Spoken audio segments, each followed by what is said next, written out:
Salam dəyərli abituriyentlər, hər vaxtınız xeyirli uğurlu olsun. Bugünkü mövzumuz make-up sentence dərsidir. Bəli, ayrıca bir sualımız var buna dair, amma mən bunu daha önəmli hesab edirəm. Niyə görə? Çünki biz təbii ki, bilirsiniz ki, esse yazırıq, düzdürmü? Esse nəydən keçir? İlkin mərhələsi cümlə qurmaqdan. Yəni, mən bu dərsə bir sualla yanaşı bütün esse dərsi kimi də baxıram və bu mənim üçün çox önəmlidir. Ona görə çox diqqətlə qulaq asın. Deməli, bu hissəyə keçməmişdən öncə sizə demək istəyirəm ki, ingiliscə yox, elə ana dildə də belədir, cümlə mənasına görə növlərə bölünür. İngiliscə bu 4 növdür. Nəqli, sual, əmr, nida. 4 dənə cümlənin növü var. Biz hal-hazırda nəqli cümlədən danışacağıq. Nəqli cümlədə bu bir aksiomadır. Birinci mübtəda gələr, mübtədadan sonra direktman xəbər gələr. Dəyişilən bir şey yoxdur.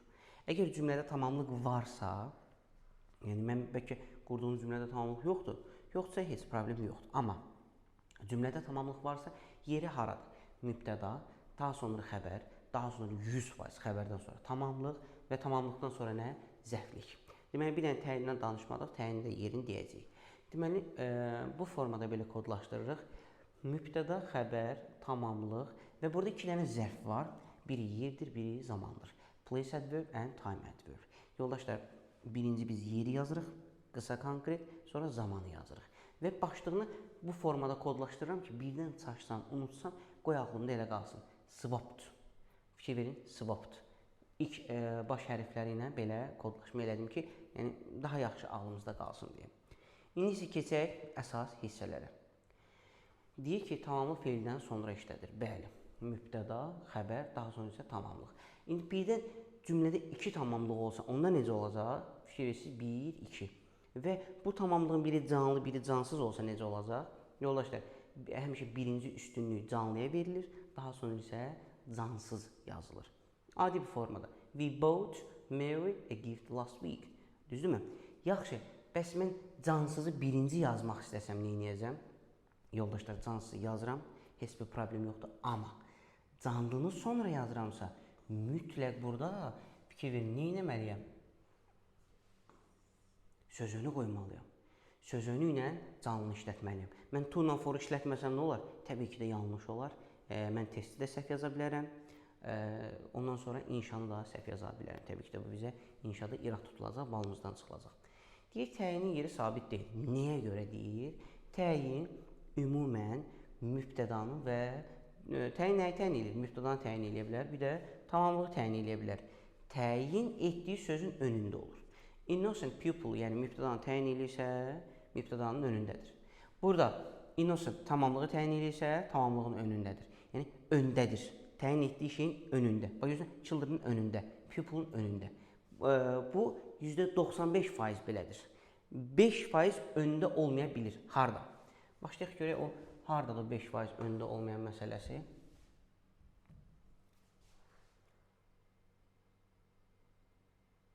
Birinci hal. Təyin sözünü ilə veriləndə təyin etdiyi sözdən sonra gəlir. From London. Yəni Londondan olan mənasında deməli sonra gəldi. Sonra 1. 2. Feili sifətlə verilərsə. Feili sifət 2, feili sifət 1. Found, standing. Deməli təyin etdiyi sözün normalda harasında olmalıydı? Önündə. Amma feili sifətlə olduğuna görə harada oldu? Sonunda. Deməli sonunda işləmə məqamı 2. Deyir ki, sifətlər təyin rolunda çıxış eləyir. Onlar ismin əvvəlində olur. Yəni bəli, zaten bu məcburdur ismin önündə işlənmək. Amma törəmə əvəzliyi olarsa, o zaman sifət sonunda gəlir. Bax, görürsünüz, bu da bir qeydidir. Yəni, ikinci bəndin birinci hissəsidir. Gəldim, üçüncü hissəyə deyir ki, zərflər cümlədə, görürsünüz, nə qədər zərfliklər var? Zaman var, yer var, tezlik var və tərzi hərəkət var. İndi, baxaq görək, hansının yeri haradır? Yəni, sonda işləmə məqamları bitdi, keçdi digər bəndə. Deyir ki, zaman zərflikləri əsasən cümlə harasında işlənir? Ən sonunda. In the ancient times. Ən sonunda qoydum. Deyərsiniz ki, bəs biz bunu başqa yerdə işlədə bilərmi? Bəli. Bir də ən önündə, hətta mübtədanın belə önündə.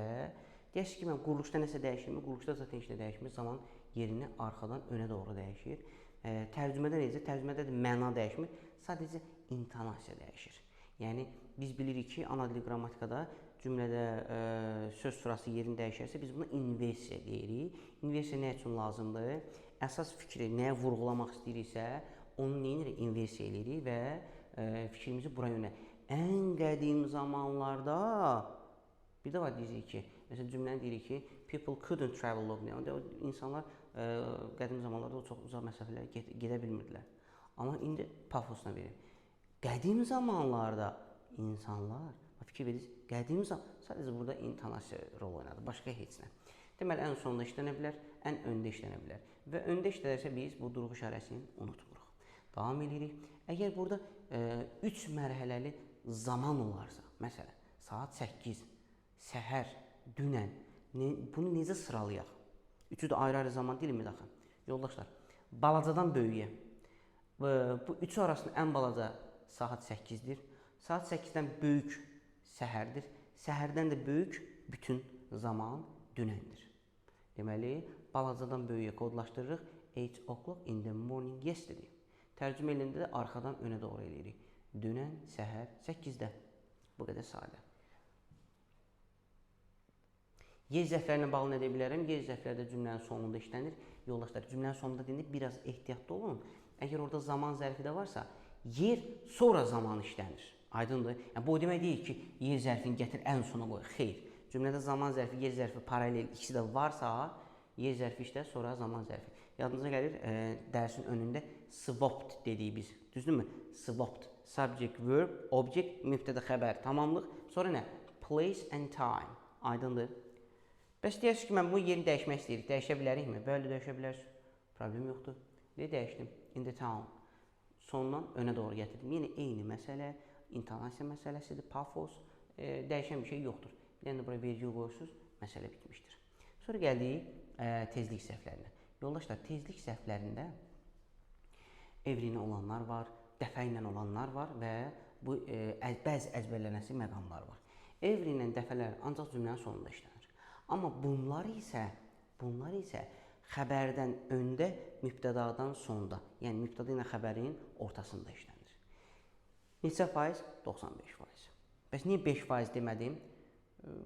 Baxaq görək niyə elə olur. Biz deyirik ki, sometimes mübtəda ilə xəbərin ortasında işlənir. Düzdürmü?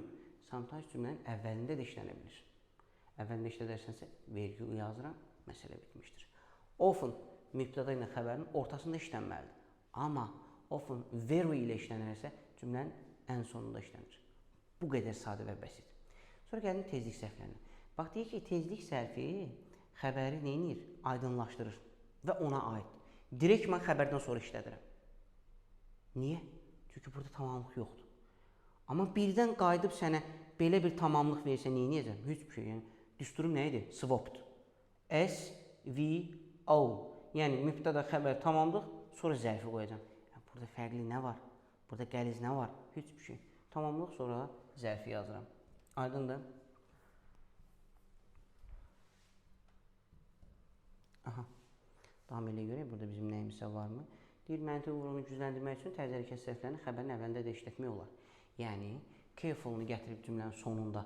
Normalda haradadır careful-un yeri? The car-dan sonra, tamamlıqdan sonra. Bəs mən inversiya eləsəm, yəni pafosu artırmaq üçün xəbərin önündə də qoya bilərəm. Bu bizim çox redki görəcəyimiz şeylərdir. Yəni, hər zaman görə bilmərik. Normalda cümlə quruluşu mübtəda, xəbər, tamamlıq, zərfdir. Belə görsək çaşmırıq. Niyə? Çünki bu, məsələn, mətni oxuyanda görə bilərik də.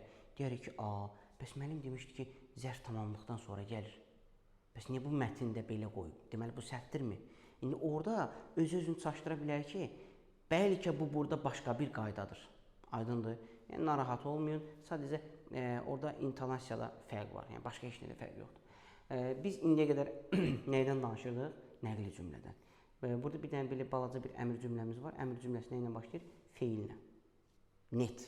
Bəs inkar necə olur? Köməkçi feil don't-la. Başqa da heç nə. Follow your parents' advice. Valideynlərin məsləhətini izlə. Bitdi. İzlə. Nəyi? Valideynlərin məsləhətini. Bir növ deyə belə deyə mübtədası yoxdur.